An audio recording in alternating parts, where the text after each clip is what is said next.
Shalom, Horas. Baik Bapak Ibu, kita akan kembali merenungkan firman Tuhan yang terambil dari Matius pasal 6 ayatnya yang ke-5 sampai dengan ayatnya yang ke-8. Matius pasal 6 ayatnya yang ke-5 sampai dengan ayatnya yang ke-8. Saya akan membacakan untuk kita semua.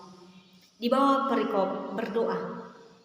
Apabila kamu berdoa, janganlah berdoa seperti orang munafik. Mereka suka mengucapkan doanya dengan berdiri dalam rumah-rumah ibadat dan pada tikungan-tikungan jalan raya supaya mereka dilihat orang. Sesungguhnya aku berkata kepadamu, mereka sudah mendapat upahnya. Namun, jika engkau berdoa, masuklah ke dalam kamarmu, tutuplah pintu, dan berdoalah kepada Bapamu yang ada di tempat tersembunyi. Maka Bapamu yang melihat yang tersembunyi akan membalasnya kepadamu. Lagi pula, ketika kamu berdoa, janganlah bertele-tele seperti kebiasaan bangsa-bangsa yang tidak mengenal Allah. Mereka menyangka bahwa dengan banyaknya kata-kata, doanya akan dikabulkan. Jadi, janganlah seperti mereka, karena Bapamu mengetahui apa yang kamu perlukan sebelum kamu minta kepadanya. Baik Bapak Ibu, yang menjadi tema perenungan kita pada saat ini ialah memiliki motivasi yang benar. Memiliki motivasi yang benar. Bapak Ibu saudara-saudari yang terkasih, saya percaya kita di tempat ini sering melakukan yang namanya berdoa. Namun Bapak Ibu saudara-saudari yang terkasih, pernahkah kita mempertanyakan di dalam diri sendiri kenapa kita harus berdoa dan apa tujuan kita berdoa? Sebab Bapak Ibu tidak bisa dipungkiri bahwa orang Kristen bisa saja berdoa hanya karena mereka adalah orang Kristen saja, dan itu merupakan suatu tuntutan yang harus dikerjakan dan bersifat formalitas. Dan bahkan Bapak Ibu bisa saja mereka juga berdoa hanya supaya mereka dianggap sebagai seorang yang rohaniawan, suci, kudus, dan benar di hadapan Tuhan. Lalu bagaimana sebenarnya doa yang benar itu? Itulah yang akan kita renungkan di dalam bagian firman Tuhan ini. Namun sebelumnya kita perlu mengetahui bahwa Injil Matius ini adalah Injil yang ditulis oleh Matius sendiri dan ditujukan kepada orang-orang Yahudi dan juga kepada kita pada saat ini. Kita juga perlu mengetahui bahwa Matius pasal 6 ini adalah bagian khotbah Yesus di bukit, yang berisi tentang pengajaran yang disampaikan kepada orang-orang Yahudi pada zaman itu. Namun, kita hanya berfokus pada pasal 6 ini, pasal 6 ayatnya yang ke-5 sampai dengan 8 ini. Dan saya akan membaginya ke dalam 3 poin penting. Poin yang pertama yaitu doa orang munafik. Doa orang munafik. Hal itu bisa kita lihat di dalam ayatnya yang ke-5. Di sini dikatakan, dan apabila kamu berdoa, janganlah berdoa seperti orang munafik. Mereka suka mengucapkan doanya dengan berdiri dalam rumah-rumah ibadat dan pada tikungan-tikungan jalan raya, supaya mereka dilihat orang. Siapakah orang munafik yang disebut pada bagian ini? Bapak Ibu saudara-saudari, kita tahu bahwasanya di Yahudi pada saat itu dipenuhi dengan orang-orang Farisi. Orang Farisi adalah orang yang telah paham, yang telah mengerti benar tentang hukum Taurat. Namun perbuatan mereka sudah melenceng dari hukum Taurat itu sendiri. Mereka sering melakukan penindasan kepada orang-orang yang lemah, dan mereka tidak mempunyai belas kasihan. Dan meskipun demikian, mereka terus menganggap diri mereka sebagai orang-orang yang benar. Dan bahkan ketika kita melihat di dalam Injil Lukas pasal 18 ayatnya yang ke-11 sampai dengan ayatnya yang ke-12, di sana mereka berkata, "Ya Allah, aku mengucap syukur kepadamu karena aku tidak sama seperti semua orang lain, bukan perampok, bukan orang lalim, bahkan penjinah, dan aku bukan juga seperti orang pemungut cukai. Aku berpuasa 2 kali seminggu, aku memberikan 1/10 dari segala penghasilanku." Inilah sebabnya mereka disebut sebagai orang munafik, karena mereka menyebut mereka sebagai orang yang benar di hadapan Tuhan dan yang terus memberikan dan melakukan hal yang benar di hadapan Allah. Namun Bapak Ibu, mereka tidak menyadari bahwasanya sebenarnya mereka adalah orang yang terus-menerus melakukan dosa. Dan bukan hanya itu saja Bapak Ibu, orang Farisi juga mengucapkan doanya dengan berdiri di dalam rumah-rumah ibadat dan pada tikungan-tikungan jalan raya, supaya mereka dilihat orang dan mereka dianggap sebagai orang yang benar-benar takut akan Allah. Bapak Ibu saudara-saudari yang terkasih, permasalahan di sini sebenarnya bukan mengenai di mana tempat mereka berdoa, tetapi yang menjadi permasalahannya ialah terletak pada motivasi mereka dalam berdoa.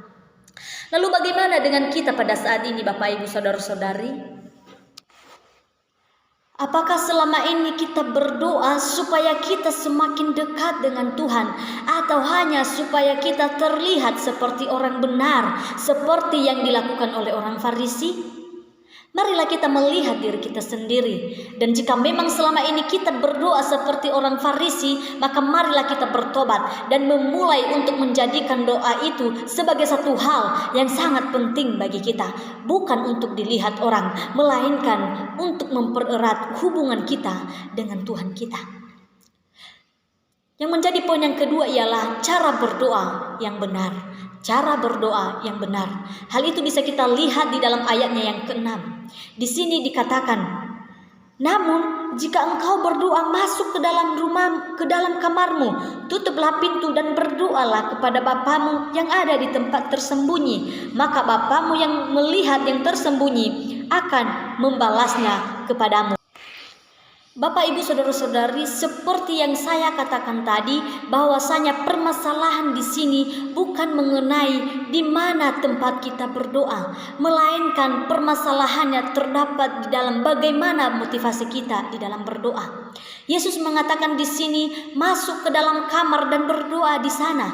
Itu semata-mata supaya kita tidak berdoa seperti orang Farisi yang hanya mencari tempat yang ramai baru berdoa. Tetapi bukan dalam arti kita tidak bisa berdoa dalam rumah-rumah ibadat dan di jalan raya. Sebab dimanapun kita berada dan bagaimanapun keadaan kita, sudah seharusnya kita dan untuk selalu berdoa dan tidak jemu-jemu untuk melakukan hal itu.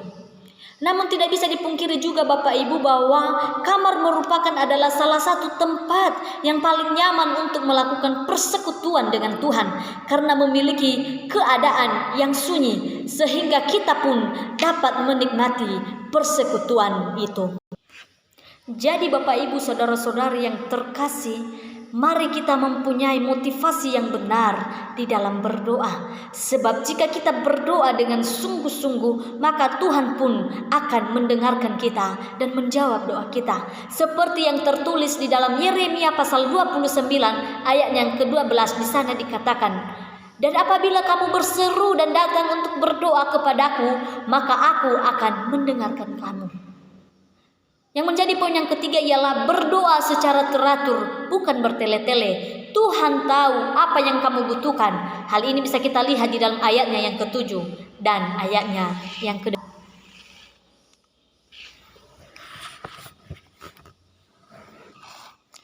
Berdoa apa itu berdoa yang terkasih? Doa bertele-tele ada doa yang terus dan sudah diucapkan doa yang merasakan Tuhan itu kurang mengerti. Padahal sebenarnya sebelum kita meminta pun Dia udah terlebih dahulu mengetahui apa yang kita butuhkan, bahkan lebih dari apa yang kita tahu. Seperti yang tertulis di dalam 1 Yohanes pasal 3 ayat 20b, di sana dikatakan Allah adalah lebih besar daripada hati. Lebih besar daripada hati kita serta mengetahui segala sesuatu. Seperti ini juga tidak berkenan di hadapan. Untuk itu Bapak Ibu saudara-saudara yang terkasih, di hadapan Tuhan, karena ketika kita berdoa demikian, kita sama seperti orang yang belum mengenal Allah. Untuk itu Bapak Ibu saudara yang terkasih,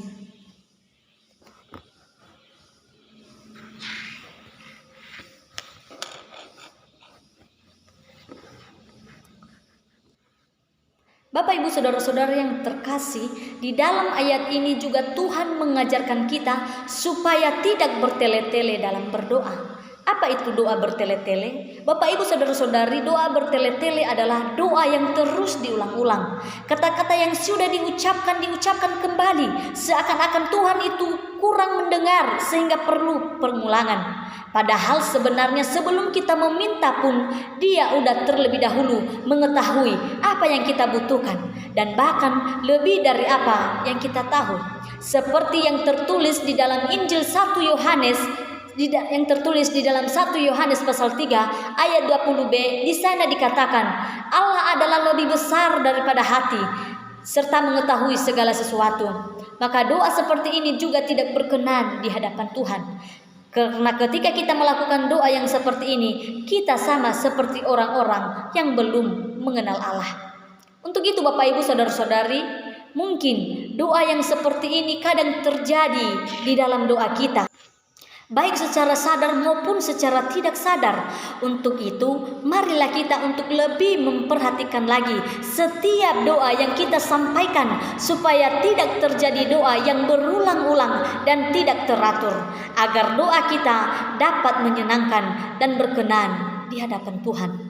Kiranya Tuhan menolong kita untuk melakukan firman-Nya. Amin. Tuhan, mari kita berdoa.